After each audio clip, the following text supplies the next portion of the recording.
Welcome, everybody. This is the New York City Department of Education, Construction and Sustainability Commission. And today we are featuring some very, very special guests from the union construction industry. My name is Gavaskar Reed. I am an industry engagement manager from the Career and Technical Education Department within the New York City Department of Education. And what's different about our meeting today is that we've opened this up to not only our CTE schools, but also our non-CTE schools as well. Now, as long as this commission has been around, we have been having so many discussions about how exactly do we raise awareness about the various opportunities that exist within the building trades. And so many people are so misguided whenever it comes to the skilled trade sectors. And I get a lot of requests as well from various schools throughout New York City where they want union representatives to talk to their class of maybe 10, 15, 20, 30 kids. But I figured, why not get various organizations together so that you can join our session and that you would be able to hear firsthand directly from some of our leading figures from the industry.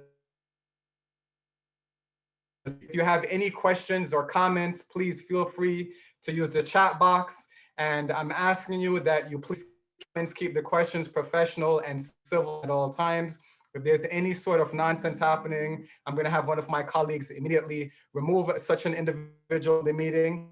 But this is, I think, a great opportunity for you to learn about the various trades. Now, within the CTE system, I would say that electrical, carpentry, and plumbing tend to be the three most popular construction trades, especially electrical. But the thing is, there are so many more building trades out there. And that's the reason why I've been badgering you through emails. That's why I've been sending so many emails to your principals, your work-based learning coordinators, your CTE teachers, alumni from our schools, because I wanted everybody to come together and just hear firsthand of what the construction industry, particularly the union construction industry, is about.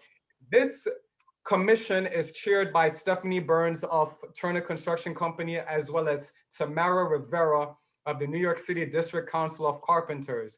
I want to welcome again all the students, the alumni, the school staff, our industry partners, our college partners, and everybody in between. Hopefully you enjoy today's session. And Tammy, I'm gonna turn it over to you. Take it away. And unmute yourself, Tammy. That would help. Thank you, Gav. Good afternoon, everybody, and welcome to this great info session today. It gives me great pleasure to be chairing today. This is an important info session for everybody. And we have some great panelists that I call leaders. And to start off, I'll tell you a little bit about me. Everybody calls me Tammy Rivera. I am a carpenter for almost 27 years. For some of you, I know that's like, ooh, you know, she's an old lady. But you know what? Working out in the field keeps you young, keeps you strong, keeps you healthy, because you keep moving. So I never said when I grow up, I want to be a carpenter. I realized I like working with my hands. I realized I like being physical. I realized I like moving around, being active. I love the fact that I can wear jeans every day, right? You don't have to iron your clothes. I used to when I worked in an office. So right now we have something called Building Works, which is a pre-apprenticeship program. I guess you could look at it as an internship. It's a free program for about 5 weeks, and we're actually recruiting for March. I just put out, I think, a link or an email on the chat where you can find it. They're recruiting starting March 12th, and it'll go from March 22nd to April 30th. Now, some of you students are still students, still waiting to graduate. What you can do, the best part is that Building Works is constantly recruiting. So there will be another recruitment right after you graduate, either at the end of the summer or right when September starts. So hang in there. You know, like I said, if you don't mind getting a little dirty and you love working with your hands, there's nothing like making something and saying, look what I did. There's so much pride in that. And I believe the panelists today would agree with me. Once you do the pre-apprenticeship program. Afterwards is a direct entry into the carpenter's apprenticeship program. I myself came from a pre-apprenticeship program a long time ago, which still exists, and it's called non-traditional employment for women. I hope you men and women, boys and girls, are taking notes, have your tablet, and it's a lot of information today, but I will leave you my email address in case you have any questions about the Carpenters Union. So a little bit about the apprenticeship. It's about 4 to 5 years, depending on your work hours and the mandated classes. We have, depending where you live, if you live in Brooklyn, you'll probably be local 926. You can look them up. If you're in Queens, where are my Queens? Local 45. If you're in Manhattan or the Bronx, the boogie down, you'd be local 157, which is myself. I'm 157. And if you're in Staten Island, I didn't forget you, you're local 20. All right, now all these locals consist of general carpentry. What does that mean? General carpentry, basically general work, the drywall or sheetrock, the framing, the hardware, installing furniture. Okay, so this is all just the general stuff. Then we have 4 other locals, and they're called specialties, such as floor covers. Okay, these specialties mean this is all you're doing. You're not doing general work. Floor covers, that's all you're doing. You're on your hands and knees doing floors. Okay, cabinet makers and industrial shop. So you might be in the shop making the furniture, making the cabinets, but you might be out in the field installing it. We also have the millwrights, and the millwrights deal with a lot of turbines. They deal with conveyor belts. Like if you ever go in the airport and you go get your luggage, it's on a conveyor belt. We also have concrete high rise. So if you ever look at the high rise, the skyscrapers, right? They're made out of concrete, the 30, 40, 50, 60-story buildings, or they're made out of steel. If they're made out of concrete, well, that's us. We don't do the cement, but we do what we call concrete forms. It's like a jello mold. We make a mold, and then the cement masons put in the cement, it hardens, and then we take off the forms, and voila, you have a column, and it's on to the next floor. So you're outdoors, you're swinging a hammer, you're in the cold, you're in the heat, but you're making good money. And last but not least, I didn't want to forget the dock builders. Dock builders are by the water all the time. There are also divers in that local, 1556. And they also do a lot of welding. The millwrights is 740. The concrete high rise is 212. The floor covers is 2287. I always get confused. But like I said, the best part about all of this is when you're working with your hands, you're getting a craft, and no one can take that away from you. You keep that in your back pocket. That means if you decide in life you want to become maybe a project manager or a super, maybe you want to own your own business. Maybe you want to do side work. Maybe you want to help a friend. You have that craft anywhere you go. So after you finish your 4 to 5 years of apprenticeship, you become a journey person. Once you fulfill 10,000 hours from beginning to end, you become certified. And then you're making top dollar with the benefits. The benefits, I know for those of you that are still in school, you probably don't even care about this. This is your medical, your health, your dental, your eye. You have annuity. We don't have a 401k, we have an annuity, we have a pension. All that stuff you will want to know when you're about my age, when you're about to retire. So, you want to retire with class, right? You want to live the way you want to live. You want to drive what you want to drive. You want to go wherever you want to go and have the house that you want. So in order to do it, you just got to keep working. So in other words, we get paid by the hour. So if you're not on the job, you're not getting paid, okay? And everybody on the panel, we all work together to make things happen. So if you're not there, you're slowing the job down. But every hour that you're there, you're banking, you're making money. And it's either a 7-day or an 8-hour shift. And if they need you to stay more, it's time and a half. So if you might be asking, well, how much do we get paid? Now, I'll tell you that, but no matter what, you got to go with your heart. You got to go with what you feel like you want to do, because you're the one that's got to get up in the morning and do it, right? You're the one that's going to have to be physical, lifting, carrying, and all that, and producing. So for first-year apprentice, between the package and the wages, it comes out to like $45 an hour. All right. Again, that's also including your benefits in there. So it could be $18, $19 an hour. And every year it's going up almost $100 in your package. So by the end, you're making a lot of money. You're making close to $100 an hour with the package. That's a lot of money. So for a lot of money, you better be worth it. You better work.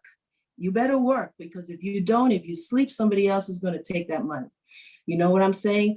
But you wake up early, just like they say, the early bird catches the worm. That's us. We start early. Why? You might say, well, why you guys got to start so early? We start anywhere between 5 and 7, depending on what's going on. I know that's early, but they say that we are most productive first few hours of the day that we wake up. So they're going to utilize that with us. And it's the truth. Once you have lunch, it's all downhill, right? So again, and it becomes automatic. Once you start it and you see the money comes every single week. Every week you have a paycheck. You can't beat that, right? And again, you want to do the overtime. If they say, Gav, can you work till 6 o'clock? Well, I get out at 3, but we'll need you for the next 3 hours. We have a truck delivery that just came. Those 3 hours is time and a half. You're banking. And if you keep saying no, then you know what? I'm going to go to Joe. I'm going to stop asking Gav. That's it. He don't get the overtime. Joe gets it, because Joe always says yes. He's dependable. He's reliable. You know what I'm saying? It's good money. You can have fun with this. If you like working out, for me, it's like a playground. But right now, what I've been doing for the past 12 years, I'm the first woman to be hired as a council representative, which means now I work for the council and I actually work for the members. I'm here for you. I also work as an organizer. So I'm out there looking at the non-union, trying to fight for the workers, for fair wages, for benefits. I also do instructing. So you never know where you're going to be in life.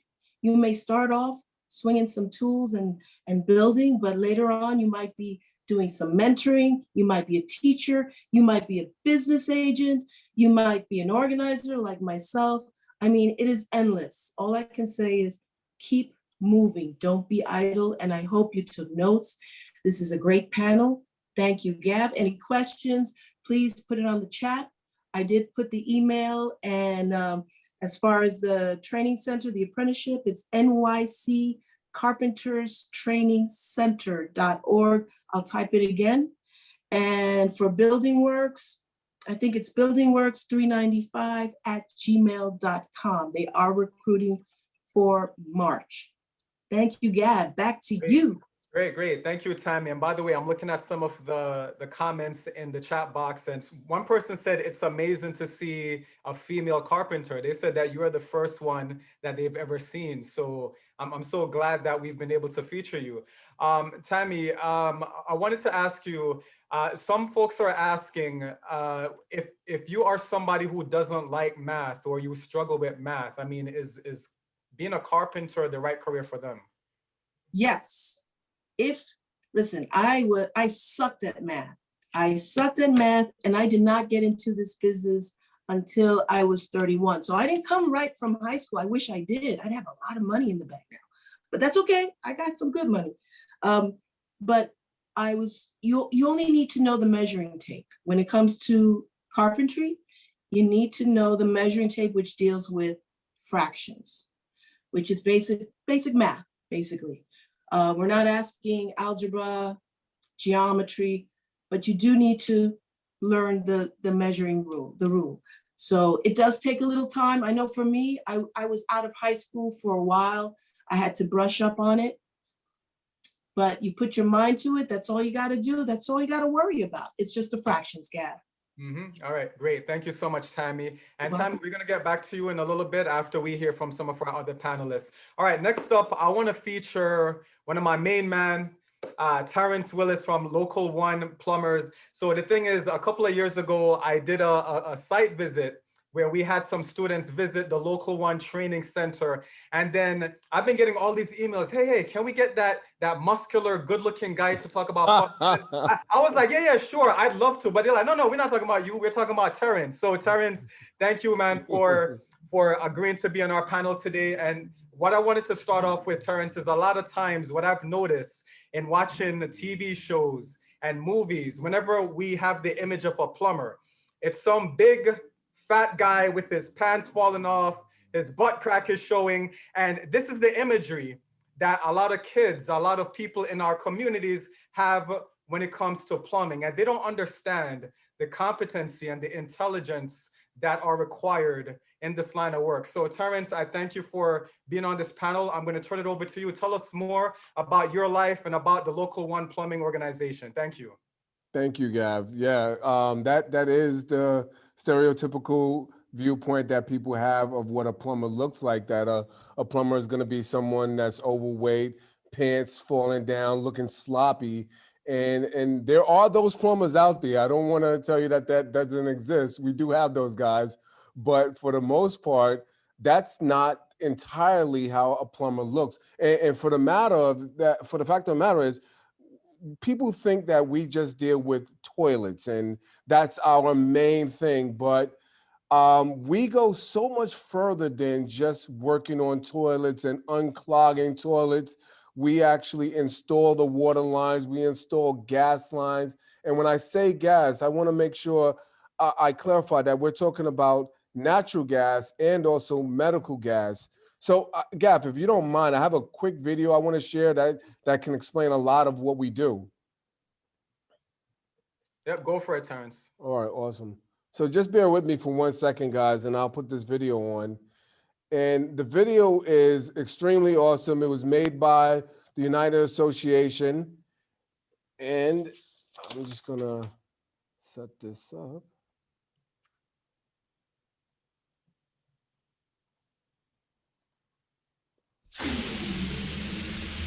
Can you guys hear that?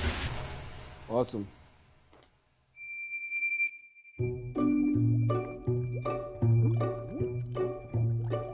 What do you see? Sharks from the Australian and African coasts. These tropical predators thrive within the aquarium's artificial environment. Yet your curiosity goes deeper. You wonder what type of water conditions allow these sharks to flourish here. Seeing the golden hue of a beer, you begin to wonder. You want to understand the process.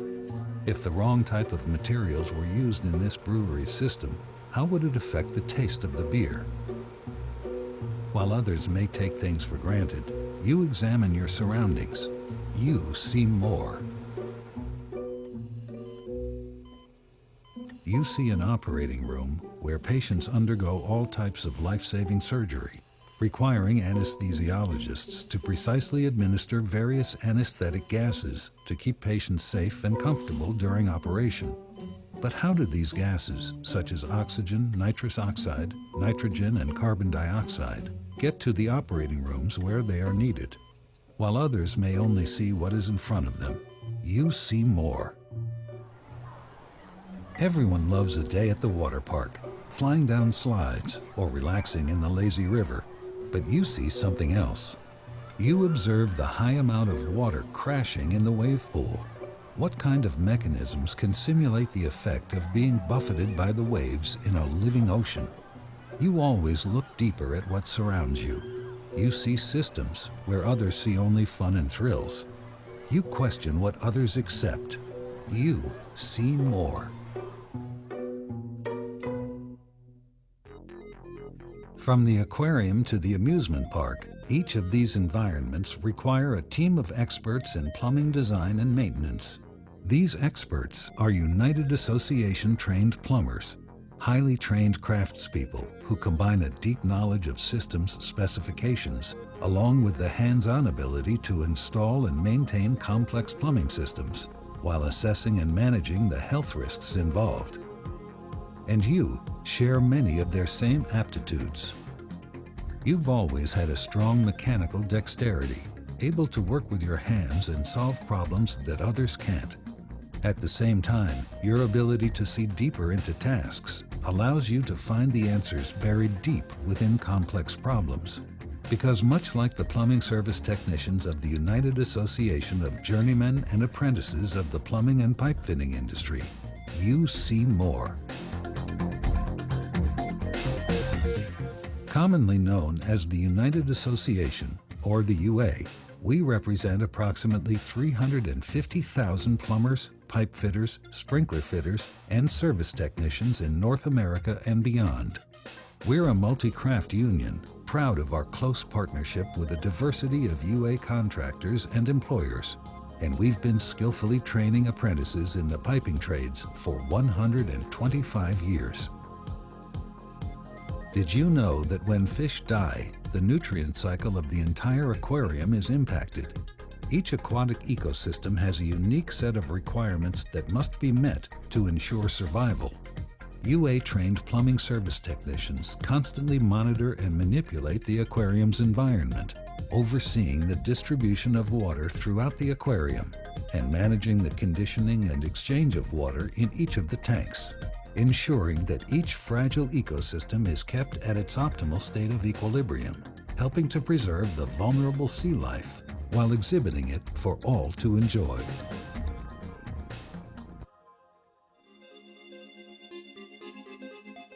From supplying drinking water to the careful distribution of medical gas within operating rooms, the diversity of plumbing applications throughout a hospital is wide-ranging.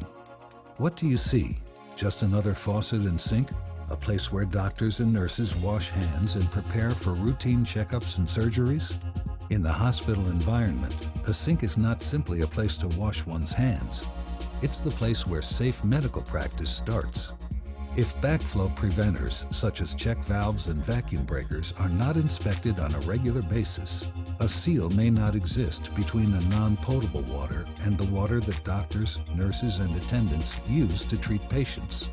If this happens, a simple routine action like washing your hands or drinking a glass of water could lead to sickness or death. Did you know that most people use 50 to 100 gallons of water per day? But that each patient at a hospital uses at least 315 gallons of water every day. All of these responsibilities, essential to the safe operation of hospitals and medical facilities, fall under the control of a hospital's plumbing systems. Did you know that the recommended water pressure of a brewery's main water supply should be 60 pounds per square inch? And uniform water flow at a rate of 25 gallons per minute is critical to a brewery's proper functioning. It's up to plumbing service experts to maintain all aspects of a brewery's plumbing system, from water flow and drainage to the backflow prevention that keep the beer safe for the consumer to enjoy. Did you know that the plumbing systems at water parks work harder in one day than almost any other type of plumbing system application in existence? And only through the system's careful inspection and maintenance can the water park stay safe from waterborne disease, while also creating a sustainable environment. It's highly trained plumbing service techs who carry the responsibility for preventing the unimaginable from happening, with advanced systems and safeguards that monitor and maintain these systems, which represent some of the most advanced plumbing applications in existence. How can you learn these same skills? Ones that combine your mental aptitude for learning complex systems with your natural ability to work hands-on? Right now, the UA is seeking qualified applicants for its world-class plumbing service apprenticeship training program. As a UA plumbing apprentice, you'll spend 5 years dedicated to learning your trade, both in the classroom and on the job. This is more than just another 4-year college degree. This is an actual apprenticeship program, one where what you learn in the classroom is reinforced in the field every day. And this apprenticeship is free. There's no tuition, and therefore you'll have no debt when you're finished. Plus, each year as an apprentice, your earned wages will increase.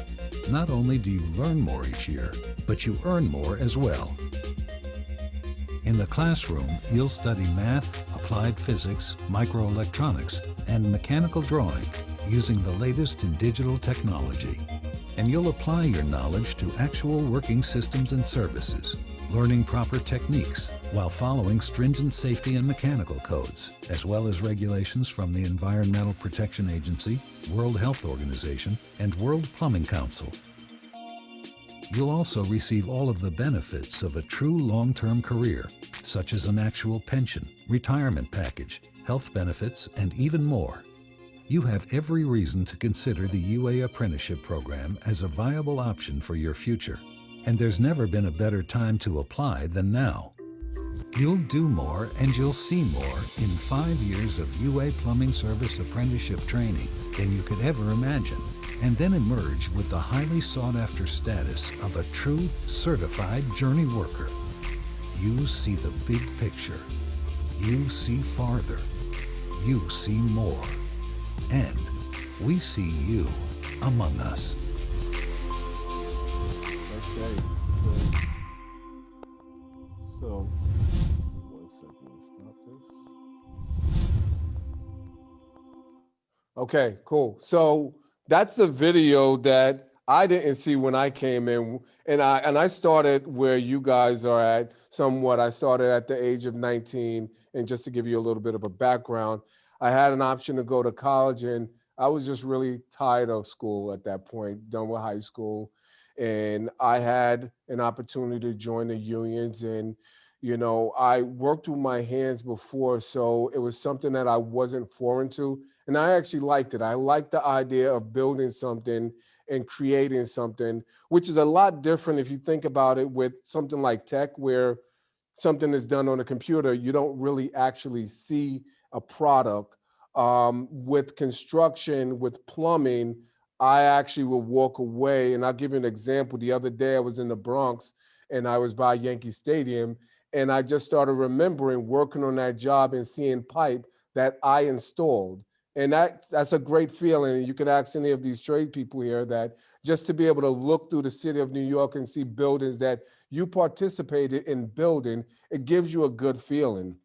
So I got into the trades, and I thought how many people think that plumbing is unclogging toilets and overflowing toilets and dealing with feces, and it's not that. As you guys can see, it's so much more involved in plumbing. One of our slogans that has been with us since the beginning is that the plumber protects the health of the nation, because we do that. We make sure that you're getting clean drinking water. We're making sure that those disease and pathogen born inside of the fecal matter is removed from the building, and that the two will never see each other.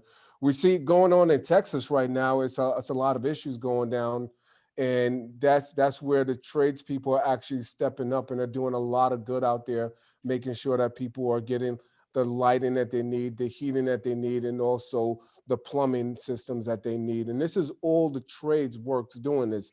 So our trade, we deal with all of those things that you just saw: the medical gas, the water filtration, the backflow preventers, the sanitary. We train you in our school, and it's a 5-year program, and it's 10 different grades that you go to. You'll start with math. That's going to be one of your first classes.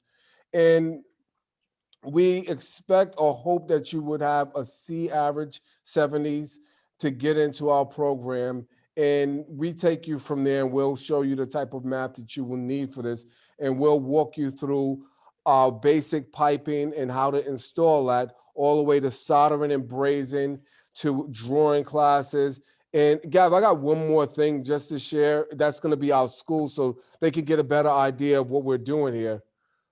So this one that I'm sharing now is just a visual of what our school looks like. This is actually where I'm standing right now. This is my seat right here. This is my classroom. So this thing going on here, this is a medical gas trainer. We use this to train you what it's like to install these systems, how these systems work, because you will be working in a hospital. And think about it like this. if someone goes to a hospital and they need to have a surgery, they're going to need anesthetic gas. They want to be able to get that gas. But if someone goes in a hospital and they don't need that anesthetic gas, if there's a cross connection, someone can lose their life. So it's very important that the person who installs this gas is trained properly. So we do that here, and we are the only ones who can do that in New York City. Going outside of the classroom, just want to show you a couple of our classroom. This is our school. This is the top floor, and this is where our students usually will sit down. Right now, obviously, due to the COVID pandemic, that we are not able to occupy the building, so everything is done through what we call Teams or through a Zoom meeting. But these are the classrooms where we would normally hold our classes. There are a couple of our students there. And we're gonna just take a trip downstairs to where our shops are. So right here, if you look, this is a knot board. And I'm gonna show you a couple more downstairs, but that's a part of a project that we do in our school where we train you and we qualify you to be riggers. And what that means is that in New York City, you're not allowed, for us as plumbers, we're not allowed to lift our own pipe unless we have this qualification, or to even work with a crane unless we have this qualification. That is a qualification that we give to you. We train you, and again, just like anything else that you need in the union, you don't pay for any of this. So I mentioned to you guys, one of the first classes you will take is math, and then you will have pipe, then soldering and brazing. What we do in this room, this is a module room, a module class, and we have you outfit a bathroom starting from the beginning all the way to the end, installing the cast iron, which will remove the waste, installing the copper, which will bring in also the water and the fixtures that will need to be used. We take you through this process so that when you go on a job site and you're working side by side with that mechanic, you have an idea of what to do. Not to mention the mechanic, they are actually training you on the job site. So, like I said, we do a lot of rigging and, excuse me? The project we do, we have the students do a lot of the knot boards on the wall. We also do welding. So in New York City, the plumber is we are the people who install the welding pipe, which is for natural gas, as well as the screw pipe. And this is our weld shop. And this was where I started teaching. I decided after I did my 5 years apprenticeship that I actually wanted to be a welder. So I went through the process of going through learning how to be a welder. It took me about a year or 2 years, and I was asked to teach welding in the school, which was a great opportunity for me, and that started to open up more doors for me. We have this side, which is our Lincoln welding machines, and we have our Miller welding machines here. We teach all forms of welding, MIG, TIG, stick, orbital, which I didn't show you that room. We have what's called our clean room.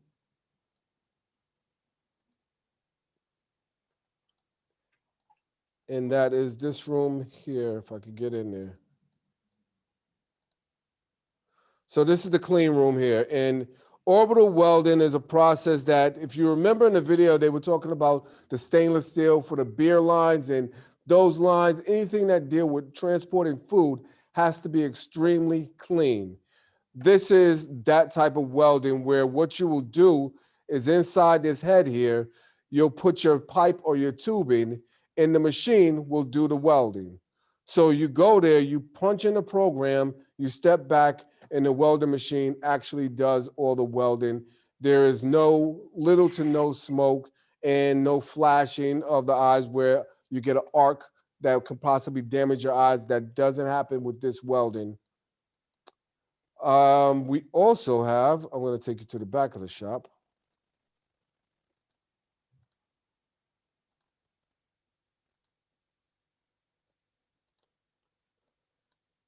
So outside of this room, we have a virtual reality welding machine, which is a great tool because what that does for you is it allows you to practice the welding and not get burned, not have any sparks, and not waste any consumables.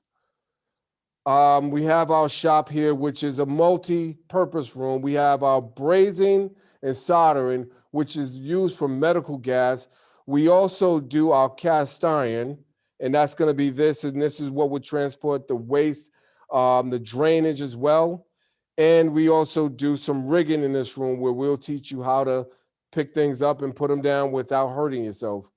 So we have this setup here, which is a RPZ, or what's known as a double check valve, and that prevents dirty water from coming into the building or into the home. I know I'm limited with time, so I'm trying to go fast, guys. I don't want to miss anything. Further down here, if you notice, we got just a lot of knot boards. This person did this knot board out of pennies and quarters. And it started off when I was an apprentice, it was just a piece of wood and some string. And this is what it evolved to, where people have really gotten very creative with their knot board presentations. Inside this room here, we have another part of our gas shop, which is screw pipe. So like I said, only plumbers can install gas pipe inside of New York City. So this is our threading shop and groove shop. And in here, we teach you how to thread piping. Anything 4 inches and below has to be threaded. Above 4 inches has to be welded.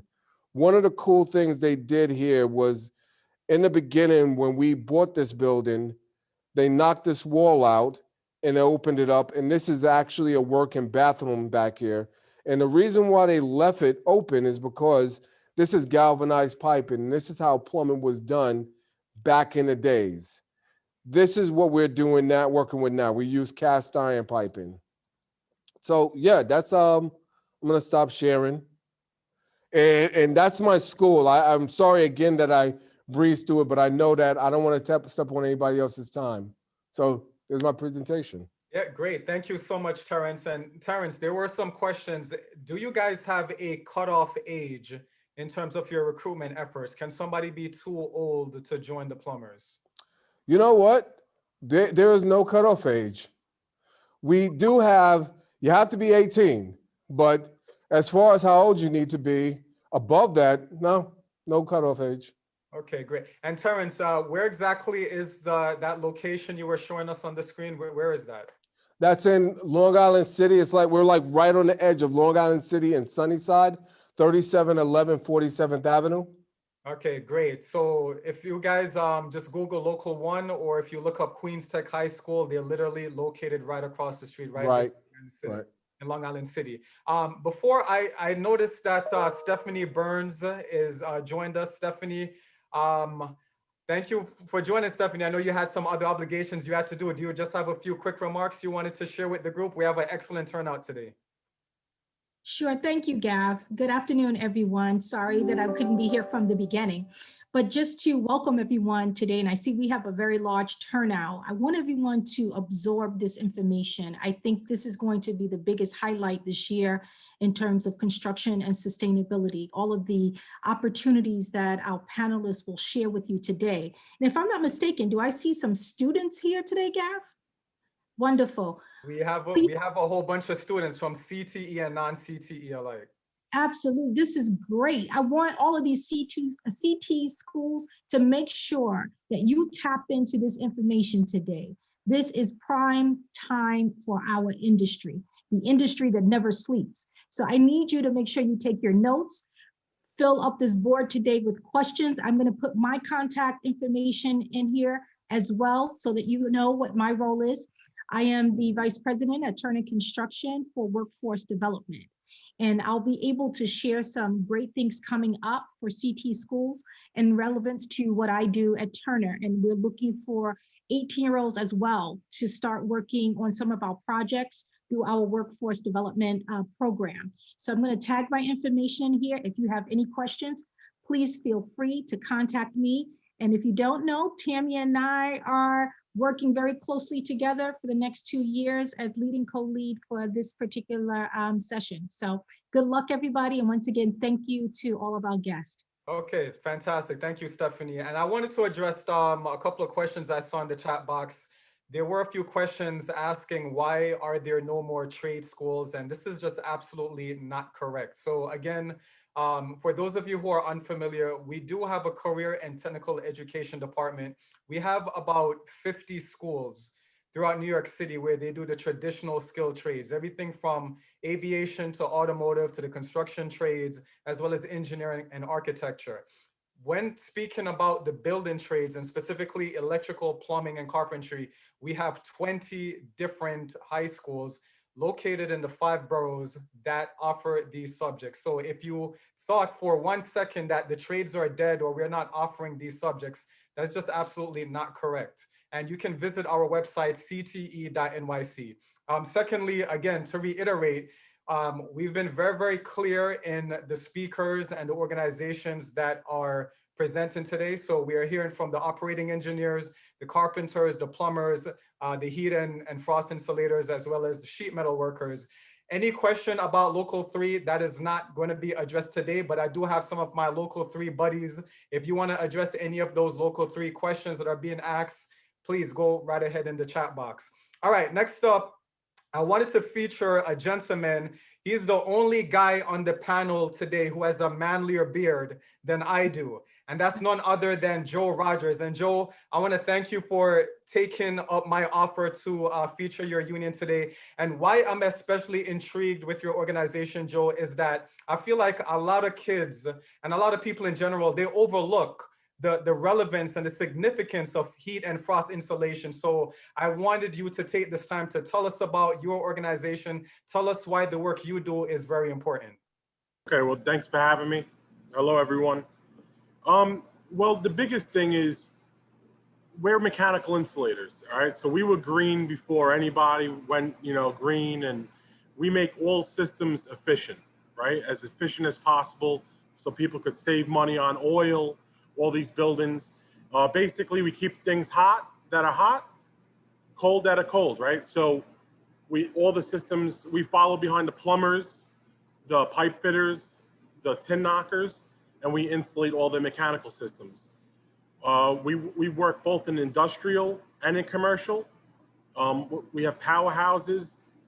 And if you really want to know, the best thing to do is to go on YouTube and type in a day in the life of an insulator. My International followed around 4 or 5 apprentices from the moment they woke up to the moment they go home. And you could see everything that we do.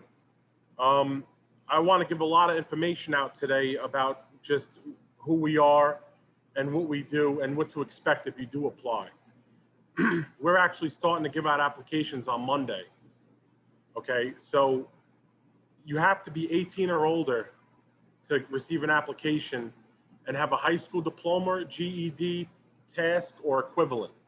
You do not need anything else other than that. 18 or older and a high school diploma or equivalent. You don't have to have any experience or anything. We'll teach you everything. We're a 4-year apprenticeship program. If you do get selected, our school nights are Monday through Thursday, depending on what year you are, from 5 to 9 at night, and alternating Saturdays. Our school year is from September to May, and you have to do that for 4 years. It's in Queens and Long Island City, but our territory is in the 5 boroughs and in Long Island. So you guys have to be prepared to get to job sites all over New York City and on Long Island. We're usually pretty busy. We have close to full employment. And to get an application, I'll type it in the chat box after this. But if you want to write it down, I could say it slowly. It's local 12AJEF@gmail.com. And you could email that to request an application with your first name, last name, and your information at 8 a.m. Monday morning. So if you haven't graduated yet and you're graduating in June, We give out applications every year. We will teach you over the 4 years every aspect of insulation. We're going to teach you why things are insulated. We do have some math that we do. A lot of it is, you know, having fractions and you know, geometry and circumference, diameter, and everything goes into our layouts from there. Let me see what else. Also, I just wanted to mention Terrence is absolutely right about walking into places, and first thing I do is look up at the pipes I insulated or the duct that's done. I could actually tell you where any building, what building is what in Manhattan by the rooftop. If, you know, for me doing the cooling towers and insulating the cooling towers up on top of buildings. But you see the most amazing things in the construction industry in New York City. And the biggest thing that I always loved was in the morning, the sites that, you know, the sun rising in the morning, we all start early. And, you know, it's amazing. I've worked in places that I'll never be allowed to be in again in my life. But, you know, we were part of building it. I personally started here 14 years ago. I have my GED. I have no college. College wasn't accessible to me. I wasn't able to go. A little personal history is my mother has MS. My father died when I was young. So when I had to leave high school and get a job.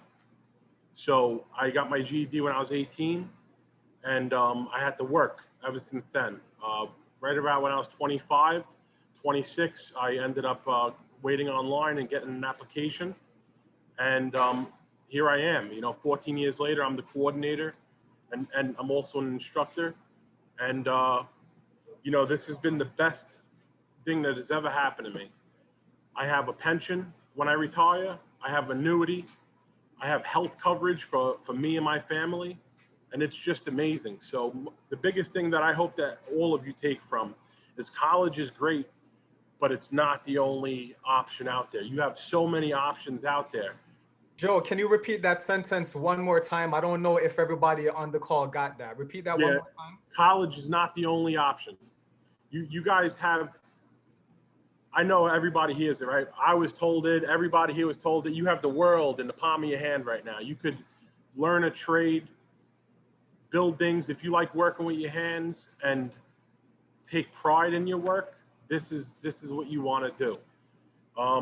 One thing I do want to say is the whole idea of a union and people like, oh, I'm going to join a union. It's nice, easy work. You're going to work hard. You're going to work harder than you ever worked before. But you're going to be part of a family.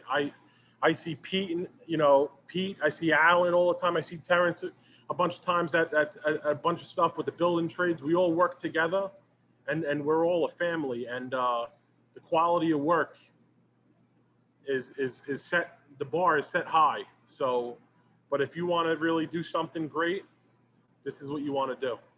But I will actually, once I'm done talking, I will put all the information in the chat box, and I'll put my office phone number in there as well for anybody that wants to call. The 200 and something people is a little nerve-wracking giving you my office number, but I'm going to do it. So if I don't get back to you right away, it's because the 240 something other people have called before you, and I'm tending to them. But if you need anything, give me a call in my office. And if you're able to get an application starting Monday, great. But the biggest website you could go on to is the Department of Labor website, New York State Department of Labor. Every single trade here has to tell the Department of Labor when they're giving out applications and everything else. And you could find all information about what local is giving out what. I see a lot of local 3 questions in there. You can find out by the Department of Labor website for any trade you want. My last thing I'm going to say is my old business manager, he passed away a while ago. He said we hit the lotto when I was sworn in as a first-year apprentice, and it's the truth. You make a great living for hard work, but at the end of it, you get to enjoy your retirement and have a source of income. and be able to live a great life, you know. So whatever trade you go to, whether it's plumbing, carpentry, tin knockers, anything, you guys will have a great career, and you'll hit the lotto. So make sure if you do get the opportunity to be part of any one of us, that you take that and you run with it, because. And Joe, can you tell us what a typical day is like for a heat and an insulator worker? Because a lot of times our kids, they may be familiar with electrical installation or maybe plumbing, but the heat and frost insulators is not a program that we offer at the high school level. So can you just give us some insight what that day looks like? Yes, you're going to go into the job. You're going to work with fiberglass, pipe covering, duct wrap. It's itchy stuff. That's why I say definitely go on that YouTube and the day in the life of an insulator. It shows you everything that we do. We're also fire stop specialists, and we do fire stopping, but you're going to be up and down a ladder, you know, so a lot of all these trades are you're on a ladder, up and down, you're running up and down. So we do deal with some dirty stuff, fiberglass, calcium silicate, and everything else. You know, you're going to wear an N95 respirator or better where you're working with us, but basically mechanical systems, we're insulating. So some of the stuff is itchy. My advice that I give everybody, if you want to be a carpenter, look up everything that you can in carpentry.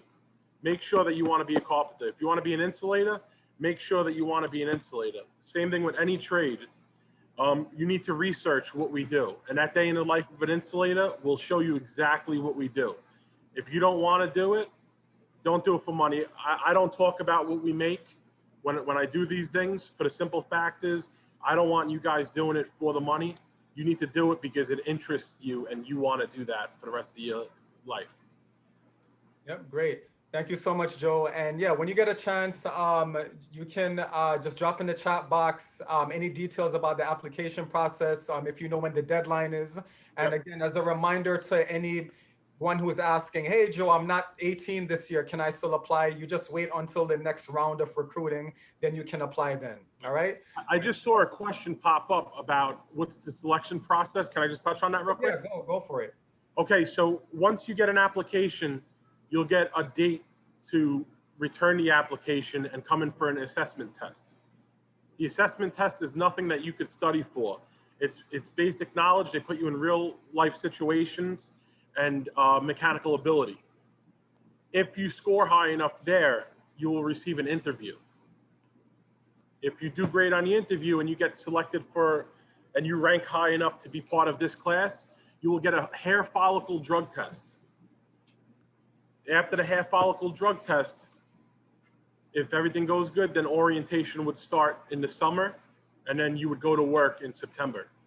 So that's the process. I will put all my information in the chat box, and if any of you guys and girls have a question, by all means, I'm here to just get the best of. We're all here to get the best of the best and give people an opportunity to have a great life. Excellent. All right, thank you so much, Joe, and we'll be sure to get back to you after we hear from a couple of our other panelists. All right, so next up, I want to feature Alan Wright. And Alan, I've been waiting for a long time for you to become one of our commission members so that we can hear from you, man.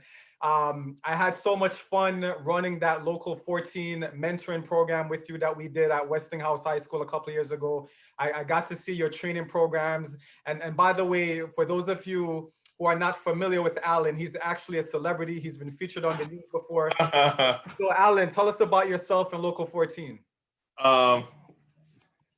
Good afternoon, everyone. My name is Alan Wright. I'm, like Gav said, I'm with IUOE Local 14, which represents the crane operators and the heavy equipment operators in New York City. I am a business rep as well as director of industry advancement, which is a political director, things of that nature. You guys got to excuse me. I just had a lot going on today.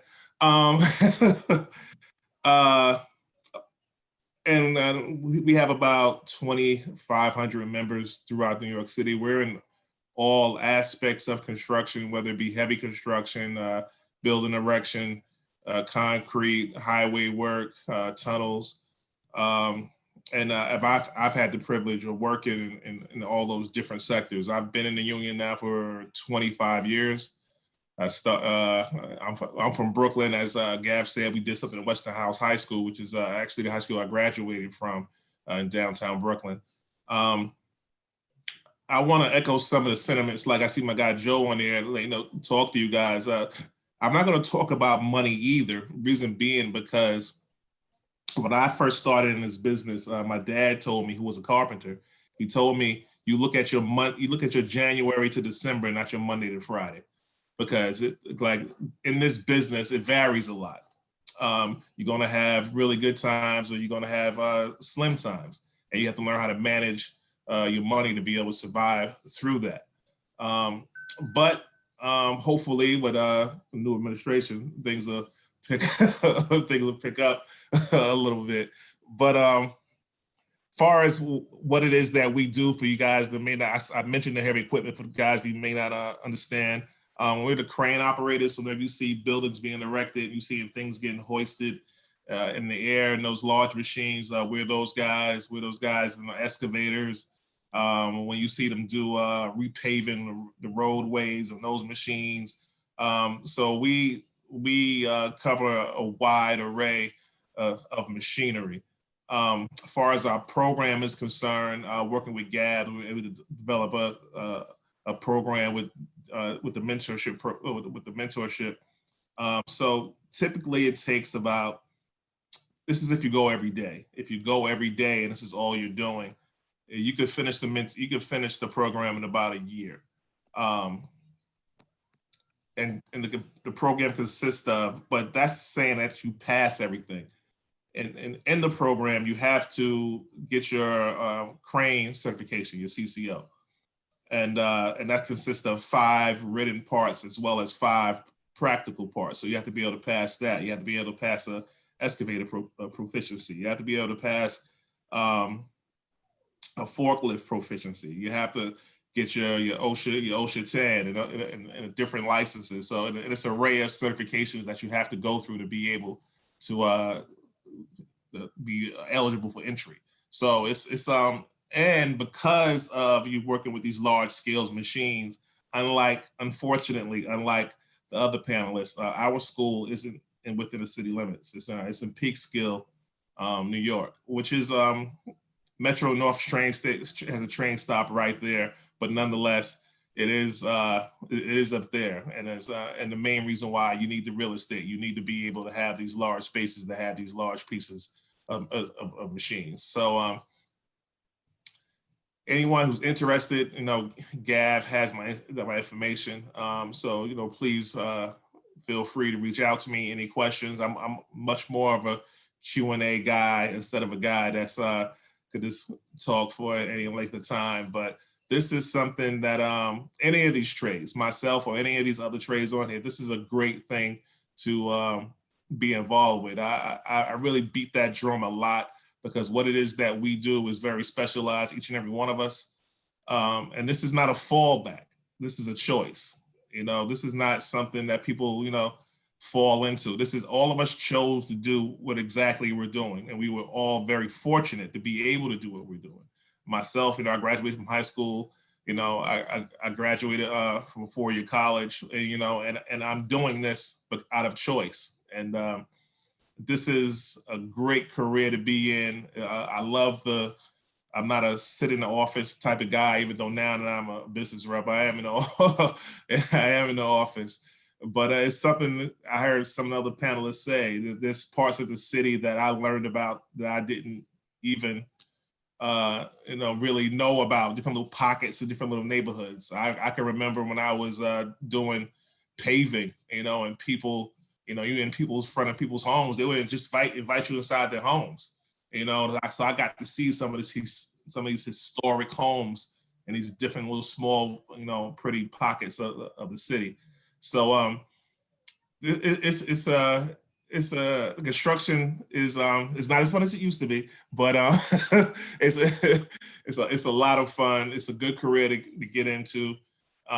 hopefully now, the way things are shaping up, we will have a lot more work coming out. If you hear things from the governor, there's New York is behind in infrastructure. So there's a lot of things that we need to do. If you travel around the country, that's why they're doing the airports now. You travel around the country, for us to be the epicenter, a lot of other cities are ahead of us as far as the infrastructure. So there's a ton of work to do here.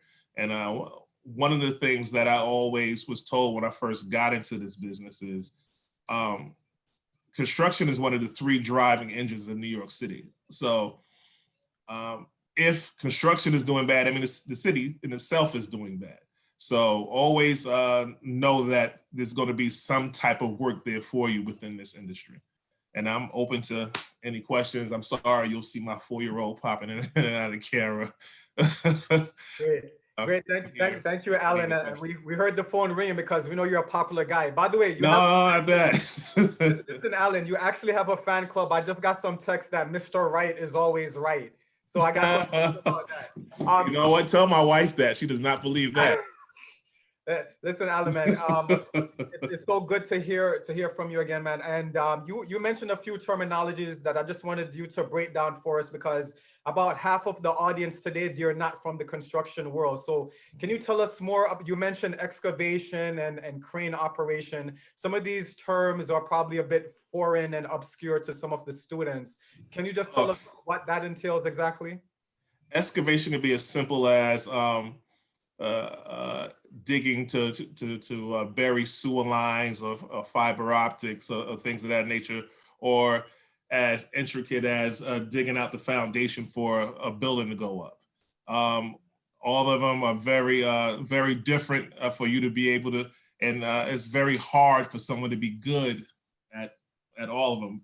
You'll find a lot as in my field and everybody else on this panel, that there are a lot of specialists within our unions. There's certain guys that do certain things, and there are some that can do damn near all of it, but there are most people they find their little pockets and they tend to stay in there. As far as the crane work, that is another example. A lot of people don't jive too well with heights. So I can remember, I worked in the World Trade Center, and a lot of people that, you talk tough and they get up there and they look and see, and they look around and all they see is sky, and they're like, never mind, I want to go back downstairs.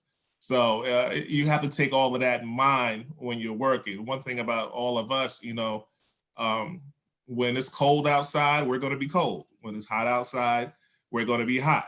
So all these things are small things, but you will be surprised how many people cannot handle that. And when it comes to a job site and it comes to, okay, you got to be there 4 in the inconsistencies of starting times. Now you got to show up at night. So a lot of times your life is based around totally around your job. And so these are some of the things that you have to get used to and be prepared for. But the reward is substantial, and it's definitely worth it. No disrespect to anybody, I was a college guy, and I felt funny getting out of school. So my friends had these jobs, where we had to wear suits and all the rest of that stuff. And my dad told me, so, a lot of those, guys you see carrying briefcases, they got peanut butter and jelly sandwiches in it. So, and trust me, those guys would kill to be able to make the money that you make. So this is an honorable profession, each and every one of us. So I have great respect for it, all the panelists on here in the different sectors of the work that they all work in. So this is something to be proud of, and if anybody chooses or is lucky enough to fall into any of these pockets, it's definitely worth it. Absolutely, Alan. And by the way, to quote one of my boys, I don't know if Osni Lewis from Local 3 is on, but he would defend the trades all the time. And he says whenever he's on the subway, he would have people stare at him because his boots are dusty, his pants are dusty. And he would tell people, that's rich man's dust you're looking at right there. Yeah. So you make absolutely a lot of sense. They call that dirty money. That's right, dirty money, man. All right, Alan, thank you. Alan Wright from Local 14, everyone. And finally, last but not least, I want to feature a real American hero. Alan, you okay? Gaglione. Pete, I've noticed, Pete, from Local 137's acronym, it says SMART. And I love that acronym because to me, it evokes this sense of intelligence because you need to be smart, literally, to become a sheet metal worker. So tell us more about Local 137. Tell us about your career, Pete. How's everybody doing? I'm glad to be here today. Gav, thanks for inviting us. We're sheet metal, air rail, and transportation workers. So in New York City, actually, it's sheet metal workers. We merged a few years ago. That's why the acronym changed. We added the U to U with us.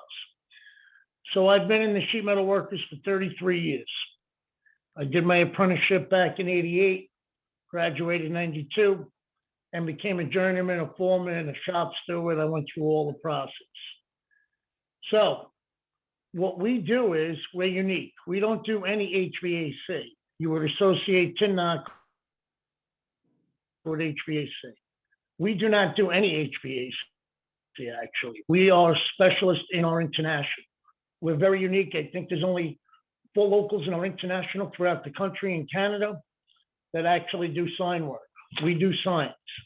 My postcard to everybody here is, if you want to know what we do, take a look at Times Square. That's us. Okay, all the billboards, the signage, the TVs, everything you see. The New Year's Eve ball is part of us. It started with our company Landmark, not Landmark, excuse me. It started with, oh my God, it slipped my mind. I'll get back to it, I'll let you know. But All Craft Strauss, excuse me. All Craft Strauss started the ball. So we're unique. We're more like architectural steel, architectural metal. We not only, we manufacture all the signs, we also do the installation. So what does that call for? We have to know we have to have crane licenses, welding licenses. Because all of these signs you see get done with structural steel. So anything on the interior of the building is the ironworkers. On the exterior coming off the windows would be us. We'd attach to the already structural steel. So how do you get there? You got to use scaffolds. You got to use cranes. You got to use, lifts. So everything in my job is heights. So if you're really not good with heights, this certainly is not the career for you. As far as math, yes, that's a key factor with our industry. Not only do you have to know how to lay out, use your measurements, you also have to know how to do the weights and everything to operate the cranes. Now, we operate on the smaller level of the cranes. We are small cranes, cherry pickers up to 50 tons, up to 135 feet. After that, we default over to the operating engineers for the larger lifts going up to the tops of the buildings. How do you get into it? I had no idea or had no aspirations to become a sign hanger. It's very far and few between. Nobody thinks about the signage, but without signage, there'd be no business. A business with no signage is a sign of no business, okay? So you're there to put the signs up. Unfortunately, business is closed. You're there to take them back down and redo installations. So we do work all year round. We're a very small local. We're not as large as the rest of the group here. As you know, carpenters and everybody else, we're about 600 members. We take approximately 10 apprentices a year. Currently, we are on pause because of the COVID-19. And I'm hoping that, in April, May, we'll open the doors. So how does it work for application process? Applications are open to everybody. Again, you must be 18 or over, have a valid driver's license, high school diploma, GED, equivalent or task to get an application. What's the application? Application is basic reading and basic math. Okay, there's approximately 50 questions. You answer them, you get graded on it, and you go on to a higher list. Okay. If you come in with additional certifications, OSHA 30, CDL, or any city certifications that are valid, and I can prove that they're valid, that gives you more of ranking points on the list to get ahead of somebody. So if you have a welding license, these are all little things that you may want to do before you go to any other union, is obtain OSHA and stuff like that, or your license. Because it's reason I need a valid driver's license is you may not be driving a truck at the beginning, but you will get a pickup truck to go to the job sites and pick stuff up as an apprentice. So that's why we need the valid driver's license. It's all, like they said before, on the Department of Labor's website. So how it works is every Monday we're open. We open up at 8 in the morning till 12 noon. Gally, Okay, excuse me? Galloway. Let's go downstairs. I'm sorry about that. Alan, can you just make sure that you're muted? Yeah, sorry about that, Pete. Go ahead. So basically, you would come to our office, which is located in Long Island City, actually at the Plumbers Hall, Local 1 in Long Island City. We rent the space on the side there. You'd come in on a Monday morning, present your driver's license, guys, for diploma, valid GED, equivalent of task. At that point, you would actually fill out the application, do the survey or test, as you want, whatever you want to call it. And then we would get back to you in a couple of weeks to let you know that you made the list and that you're in the ranking list. We don't hire groups of 10. We hire on demand.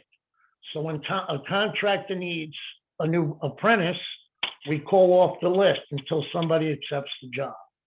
Sometimes it falls out that they get into school, or sometimes it falls out that they wind up in the next semester. There's no cost for the application. If you get called, again, we bring you in, you would have to take a drug test. And then after the drug test, you would get called and you would be sent to work. You earn and learn at the same time. So you work during the week and come to school on Saturdays. We do 144 hours of training every year. What does that mean? It's a 5-year program.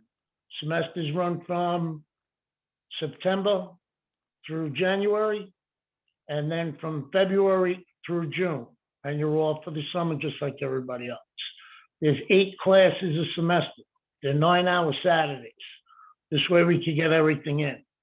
And again, like most of the other ones, they told you, I'm going to start you off with math because that seems to be the #1 issue that I have, is people with the math not knowing how to do the fractions, because everything in my business is according to the tape measure and weights and everything else because of all the other concerns.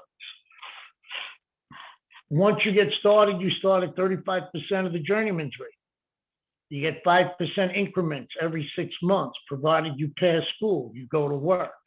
Okay, so we watch you in work, we watch you at school. At the end of each semester, we send a survey out and we talk to the journeyman, we talk to the owners of the companies, and we see where you're at and what you're doing. I can tell you, over the years, it's been very unique working in this industry. We do all the Broadway signs, all the theaters, we do special events. We do the Christmas decorations that you see around the city. And again, remember, we do the installation and we work in conjunction. Every one of our shops has a group of electricians from Local 3 in their sign division. So we work in conjunction with Local 3 as well. Remember, it may not seem important, but like I said, when I drive through Times Square, I can point out billboards and signs that I put up 20 years, 25 years ago. I mean, the faces and the advertisements may change, but we initially put that stuff together. It's a very good career. You have to be very dedicated. You get out of this career what you put into it. So there's also, like I said, we offer in the 5 years up to 45 licenses and certifications.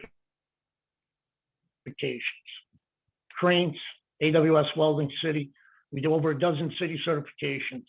Our members also carry and get the special sign hangers license, master riggers licenses, special riggers licenses.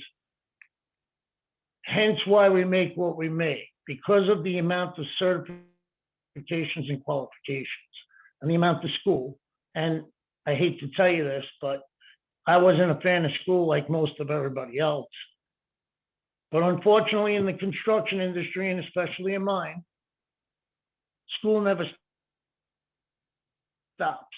So just be aware, you'll go through the 5-year program, we'll get you everything. You think it's all over and you're the man and we're the woman and that's it, but that's not the case. I got your back. Every 3rd, 4th, and 5th year, you have to come back and get recertified for the entirety of your career. And again, it's what you put in is what you get out. Pride was mentioned earlier. Pride is a big thing. You know, there's no embarrassment of being a construction. Only 1 in 3 college graduates actually makes more than a construction worker, a union construction worker. And that's based upon those defined benefits, health, retirement. There's just so many benefits. And on top of that, you get to meet a lot of interesting people along the way. We weren't going out of our way to meet each other. It happened because we were forced by work. But nonetheless, the friendships and the times you have outweigh a lot of things. It's so hard to explain when you're in the field and when you really start to learn and you're really starting to pick it up. And the more closer you get to that journeyman status, you know, you'll see what we're talking about. And again, it's what you give is what you get. And I do work with everybody that's on this panel at some point or another. Me and Tammy actually got forced into school together a few years back, which was a rough one on top of our normal jobs.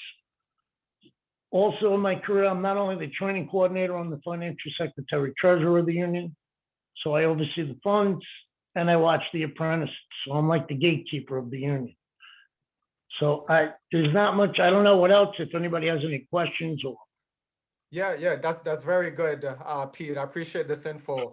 Some of our teachers want to know, are your apprentices sent to the fire department of New York in order to get their F60 with SMART? Do you guys have any sort of collaboration going on there?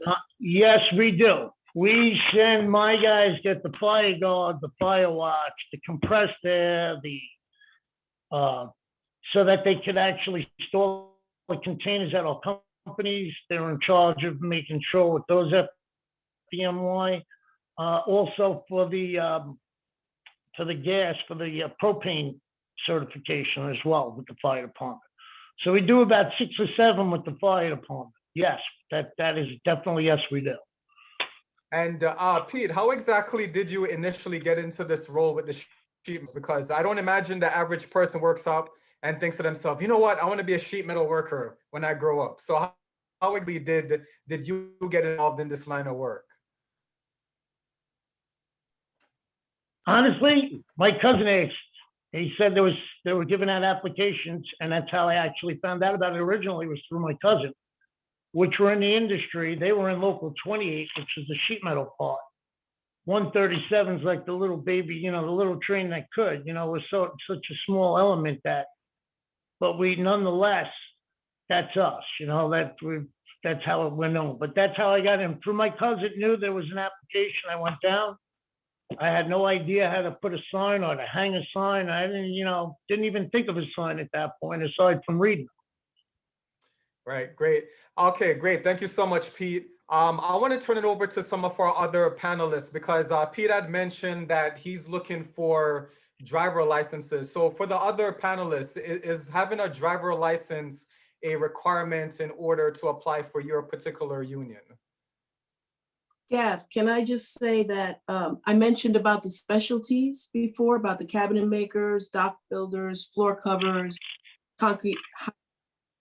The specialties, you do need a driver's license. And the reason why is because the general carpentry just deals with New York City itself, the 5 boroughs, but the jurisdiction of the specialties goes farther. So you need to be able to show that you can get to work. So they do ask for that. But if you're in the general carpenters, you don't need it. Okay, great. Anyone else? Joe or Alan, is a driver license a requirement, or Terrence? Is there a requirement from your union organization that applicants must have their driver license? For some of the machinery, yes, because obviously you're going to be driving it. And actually, a CDL is actually required for some pieces of machinery. Mhm. As a plumber, you don't need a driver's license. They ask you to have a driver's license or a positive form of ID just for identification. But as far as getting around, since we work primarily in the 5 boroughs, you really don't need a driver's license. It's recommended though. Mhm. Okay, great. And Terrence, can you just speak to the fact that we had some questions asking, how do I apply to become a Local 1 plumber? Can you just speak to that? When is the next application process? What do you recommend we do? So yeah, we were to have an application coming out 2020 and that didn't happen. It was supposed to be the summer of 2020 and because of COVID, that got called off. We're not quite sure when we're gonna have any applications given out. Because of the way we do our application process, we still do it the old school way where we have people lining up around the building and a lot of times they're out there for 2 days. So having a situation like that is not healthy in the times we're living right now. So we're trying to figure out what's the next process of bringing in the next class. So I really don't have an answer for that. I wish I did have an answer for you, but I'll tell you this, as soon as I find out, I'll get that information out to you, Gav. Okay, wonderful. And Tammy, there's some questions about where exactly does the training take place? You had mentioned training from 7 a.m. to 4 p.m. daily, I believe. Where does that take place? The training is, if it's building works, it's at the Carpenters Training Center. So that's 395 Hudson Street in Lower Manhattan in the Village. And actually the council is there too. Okay, great. Let me just throw this question out there because this question comes up sometimes. I'll have any of the panelists take this. When it comes to students with disabilities, I mean, does that play a role in the application process? Are folks that have certain abilities not able to apply? How does that work? That's a good question. I know that with us, you know, if you're in the apprenticeship program and you get hurt, even if it's like a sprained wrist or, you know, you have a little cast on it, they won't allow you to go into the school and do the work because of liability issues. Right. That's a really good question. If you're talking about something else, I know a lot of carpenters that have lost like part of their leg and they're still working. They found a way to jump around, but they're not an apprentice. When you're an apprentice, it's a little stricter. The policy is a little different. So you got to be in good health. Mm-hmm. Okay. Okay, great. And anyone else wants to comment on that, or would it just matter on the particular disability that the candidate has? I mean, as long as they can do the job, is that pretty much what we look for? Gab, what basically, you know, what happens with us, once you get through the process and you're brought in to be signed up as a member, at that particular juncture, you're asked to sign a physical affidavit. You don't ask, we just tell you what the physical conditions are of the job and what could be expected on the job. So like, for instance, we would ask, are you able to pick up 100 pounds and walk at 6 feet and put it down? Are you able to climb a ladder, you know, over and be at 100 feet at any given point? And then we even give, even with the heat, we tell you, you can be in, you know, temperatures up to 104 degrees in tight areas and spaces that you may have to work in. So we ask you ahead of you going into the job, if there's any disabilities that could hinder you from doing those particular work. You know, there's a whole list of stuff that we ask. All right, makes perfect sense. Let me ask you guys something. So we have a number of different students on this chat where they are not currently enrolled in a technical education program. They are under the impression that unless they are enrolled in a technical program in high school, that means that they're not eligible for these positions in your unions. Does a kid have to be enrolled in a trade school at the high school level in order to apply for your unions?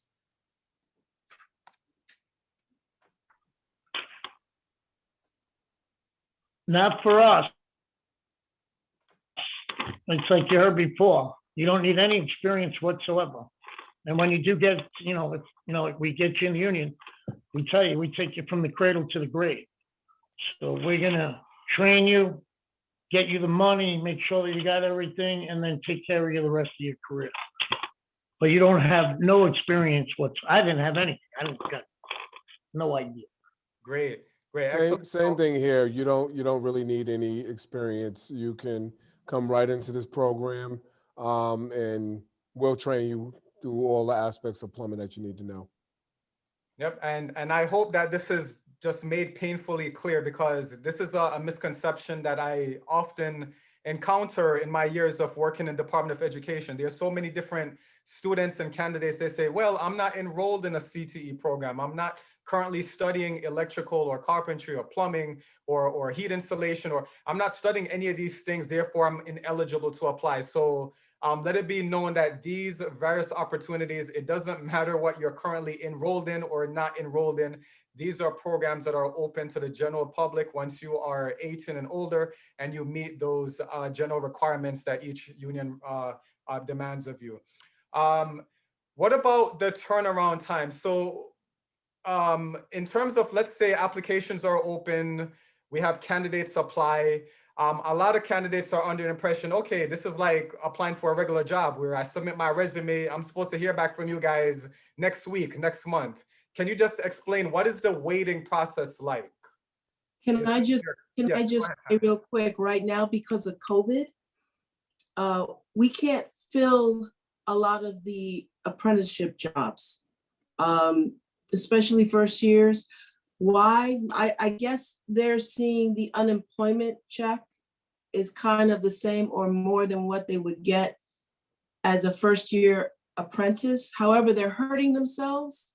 The United Brotherhood of Carpenters came up with a COVID certification class when COVID really hit hard, so that everybody could be prepared and decide to go to work safely, right? So if you're comfortable to go to work, we can't make anybody go to work, but it is your bread and butter. And if you're not going to work, you're not getting any of your benefits, you're not banking anything to your annuity, your pension, you're not getting any vacation money. It's just not the same.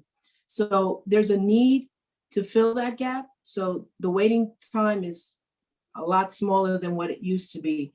So if you qualify, again, like everybody said, going to college, what do you need? A GED or a high school diploma? Same thing here. We are the other 4-year, 5-year college. That's all it is. Right. You don't need to have any kind of experience in anything. I had zero. I wanted to be a rock star, okay? That didn't pan out. So yeah, so please, if you qualify, jump on board. The waiting period is going to be small. Excellent and great. I really, really appreciate the information that we're sharing. We're getting a lot of positive comments from the chat box. I wanted to feature Amanda. Amanda, I just saw you because there were some questions regarding direct entry programs. And I see that Nicole Bertrand, I'm going to promote her to a panelist in a little bit in case she has a few remarks to share as well. But Amanda, can you just shed some more light about non-traditional employment for women, how direct entry works? Okay, so first I want to say, Tammy, you are a rock star. I mean, come on. And so non-traditional employment for women, we're a pre-apprenticeship program.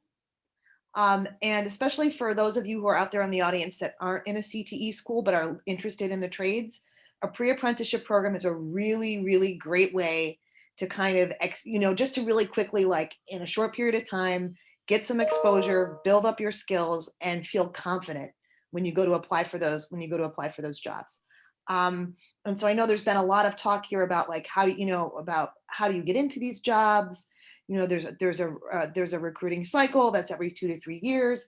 If you are in a direct entry program, that allows you to enter into the trades off one of those cycles, right? So, and then additionally, you don't have to necessarily do a lot of like the actual like waiting associated with standing in line to get an application, do something. So direct entry providers have direct access and consistent communication with all of our apprenticeship partners.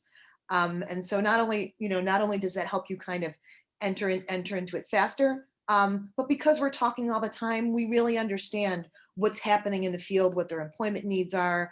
Like when Tammy was speaking about the need to have people right away, I know that because they called us and they said, we need people right away. Can you send us people? So here in New York City, right, we have what's called the Apprentice Readiness Collaborative that Nicole, when she pops on, I'm sure is going to talk a little bit about. But it's really, kind of the 4 main direct entry providers for construction here in the city. We all work together to, as pre-apprenticeship programs to really kind of make sure that we're working in service and collaboration with all of the, construction and trades apprenticeships here in New York City. And those organizations are Non-Traditional Employment for Women, Helmets to Hard Hats, Pathways to Apprenticeship, and Construction Skills. But again, a pre-apprenticeship program is an excellent way, even if you have gone through a CTE school, to get yourself prepared and ready to enter into an apprenticeship. I will say, I want to just also shout out to Gav and to New and to all the CTE schools. Last week, we had 50 students on their February vacation. If any of you are out here in the Zoomosphere here, attending today's event, who spent 4 hours with us virtually every day. Thanks so much to Terrence and also to I think Local 580 hosted our students, took us, talked to them specifically about what it takes to get into their trade. So we had virtual tours. We, our students also had virtual tours on job sites, some of the new signature projects that are happening right now.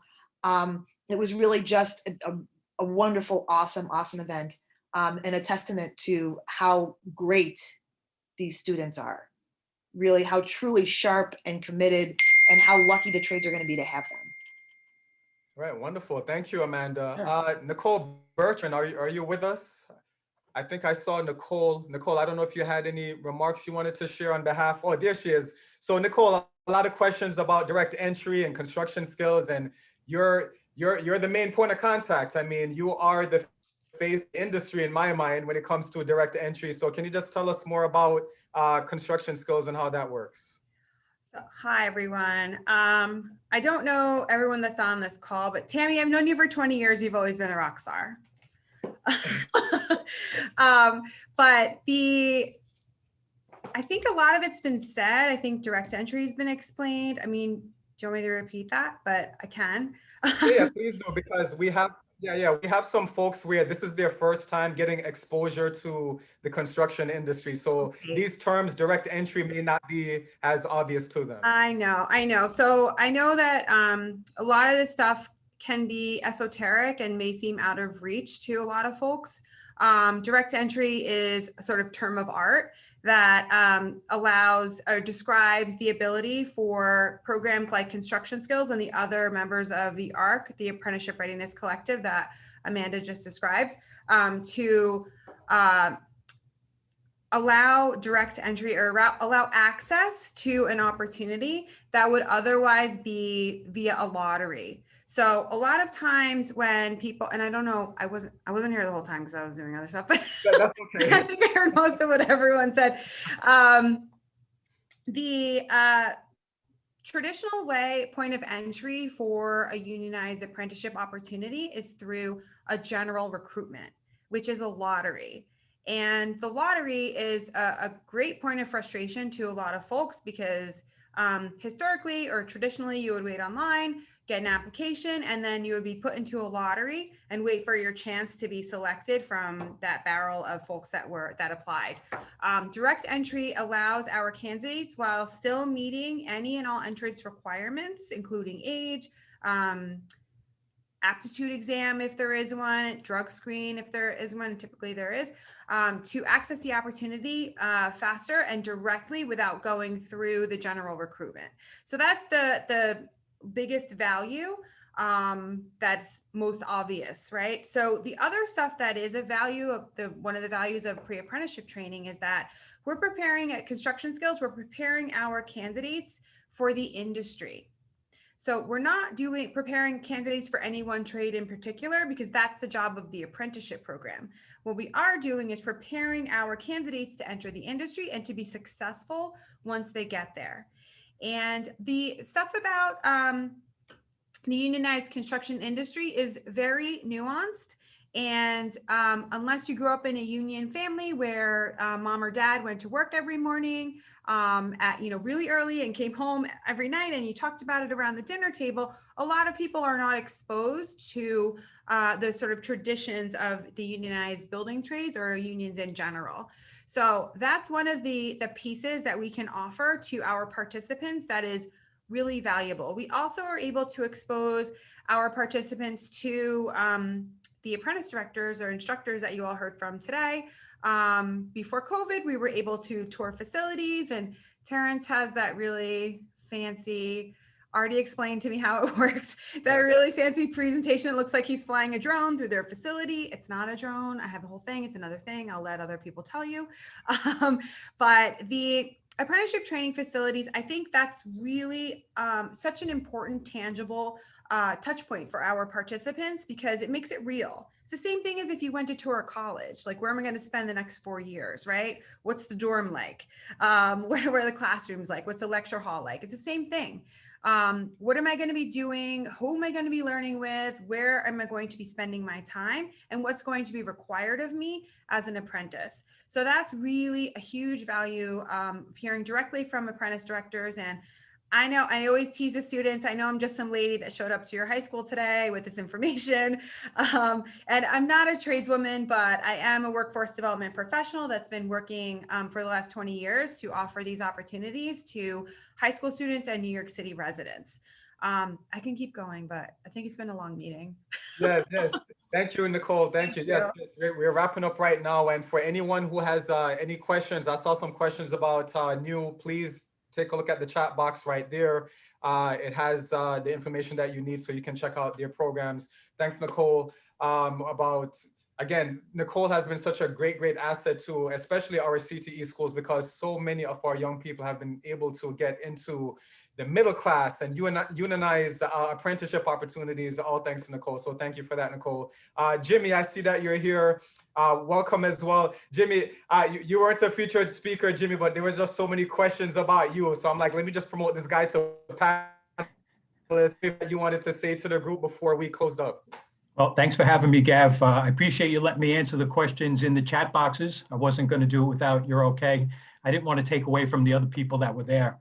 Our program is a little different than everybody else. We work closely with the direct entry, as they call them, but realistically, it's not direct entry. It's a step up. It gives these students an opportunity to come to us without the actual application.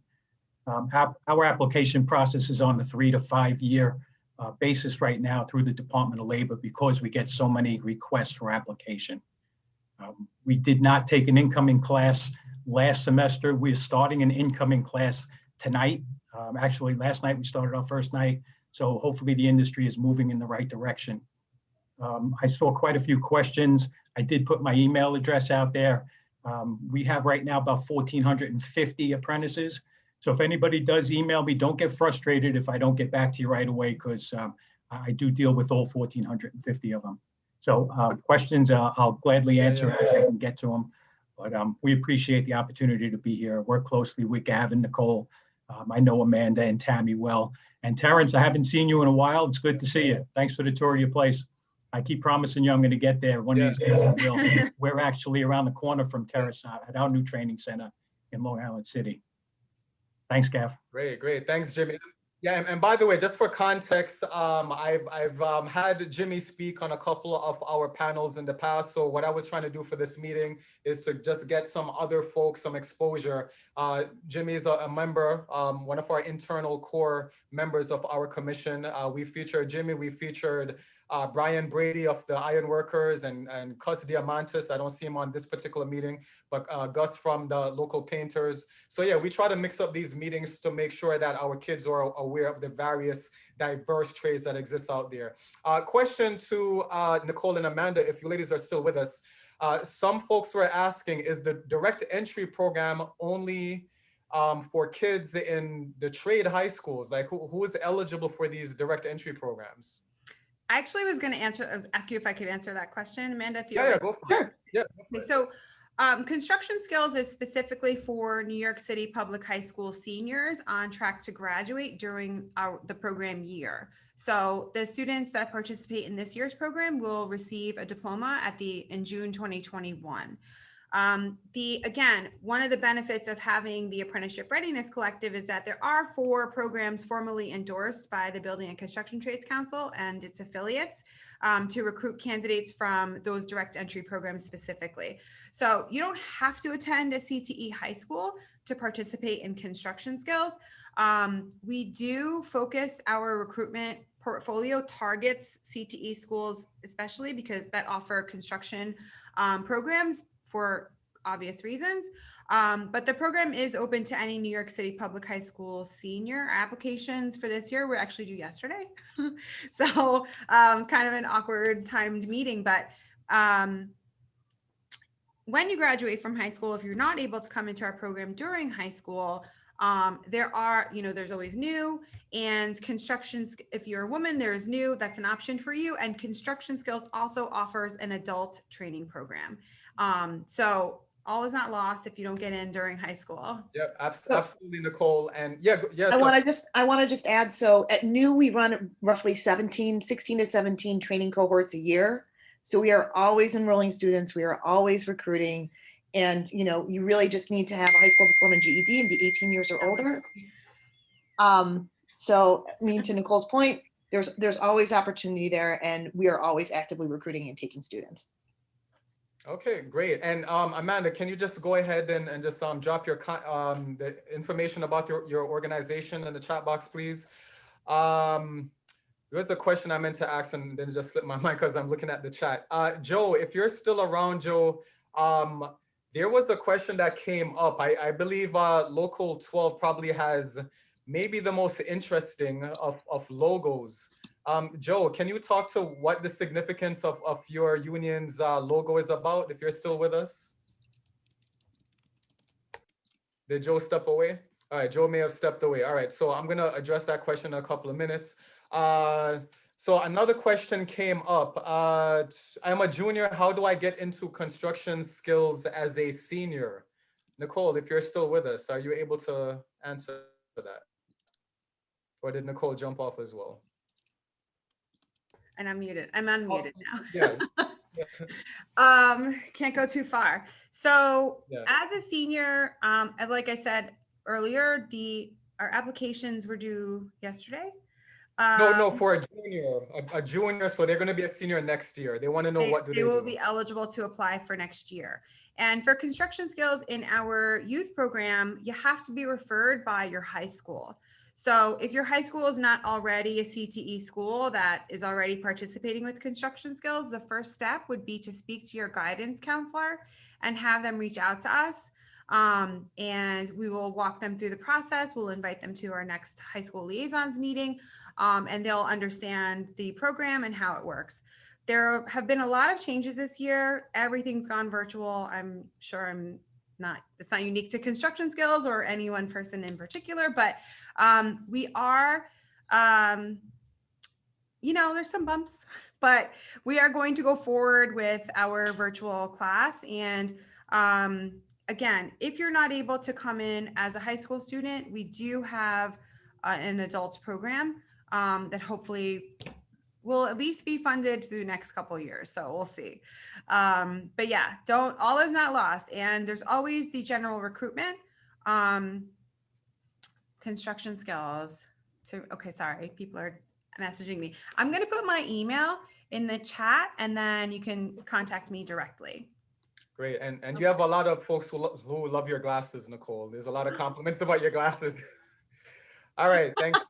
Well, okay, it was on Oprah's favorite things last year. So I get a lot of compliments on. Thank you. Great.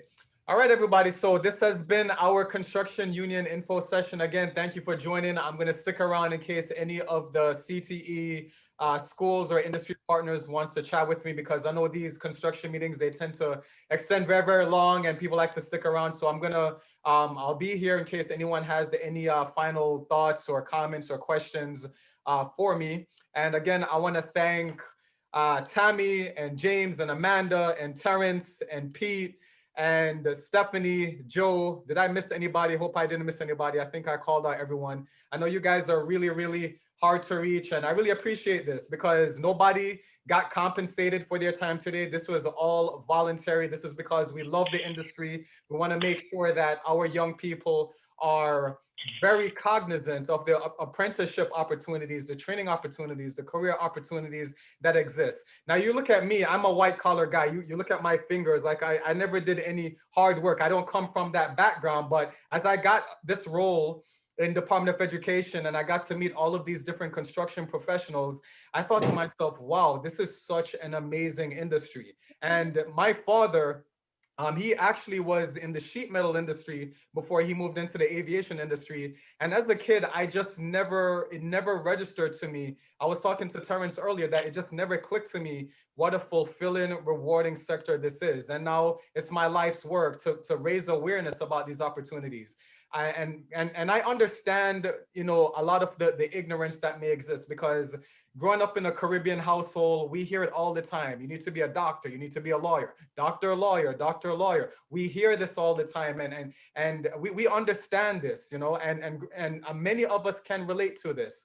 Many of us, we found ourselves in the building trades accidentally, or we found ourselves because maybe there was a recruitment event and we just applied, not even thinking much about it. And then the next thing you know, it becomes a wonderful lifelong career. So there's definitely pride and dignity and integrity in union construction work. And I really hope that any sort of mystery that surrounded these sectors were somewhat clarified for you today. And hopefully for the various kids on this call, hopefully you will consider pursuing one of these trades. And this is not something you do as a backup. This is not something you do because you're not academically gifted. These kind of jobs require a lot of sagacity, a lot of intelligence, a lot of dexterity as well. You need to be good with your hands. You need to be good with your mind. You need to be disciplined. And I must say, in my years of working with these various organizations, I definitely do feel as if you are a part of a brotherhood and a part of a sisterhood once you can get into these unions. These folks feel like absolute family to me. So thank you again to the panel, thank you to the teachers, and thank you to the other guests that we had today. Thank you for joining our construction commission. And please be reminded that tomorrow we are doing a info session on city government jobs. So for anybody who's interested in learning about Department of Buildings or Department of Environmental Protection or these various different city agencies, I'm going to have these various organizations in collaboration with DCAS. They're going to be presenting tomorrow. And I've been hearing from a lot of different schools, hey, Gav, our kids don't know how to get to city careers. Well, please have them log into our Zoom webinar tomorrow. Thanks again, everyone, for joining. I'm going to stick around. God bless. Thanks again. Have a good one, Gab. Take care, everybody. Remember, we're the doctors and the lawyers of New York City, building New York City and keeping it safe. Thank you, everyone. Nice to see your faces. Same here. My peoples, my peoples. Right. And Gab, you're looking rather dapper. Yeah, thank you. I was trying to keep up. Trying to wait until the crowd died down to tell him that. You're looking a little fly today, sir. What's going on? Yeah, I felt like I was amongst royalty today, so I had to step my game up a little bit. Love that mic. Love that mic. Oh, look at that. Hi, Nicole. Pete, it's good to see you. See you soon. Definitely. Fighting the good fight, right? Yeah, always, always. Take care, So I everybody. have a couple of questions, Gav. Yeah, what's going on? So in light of some of the apprenticeship programs not taking applications because of COVID, are you hearing anything in the background, like the likelihood of by the end of the year? Because I mean, those are some of the larger trades that are not open yet to the general public, less more our students. Yeah, I haven't been hearing anything. I don't know, Tammy, if you have any more insight, but for me, nope, nothing from my end. We are still on pause. And the last thing I heard as of today, they're looking at it step by step. So they're going to see what happens in June. So it's still, I thought they're doing some of the academic stuff virtually, but they can't do the hands-on right now.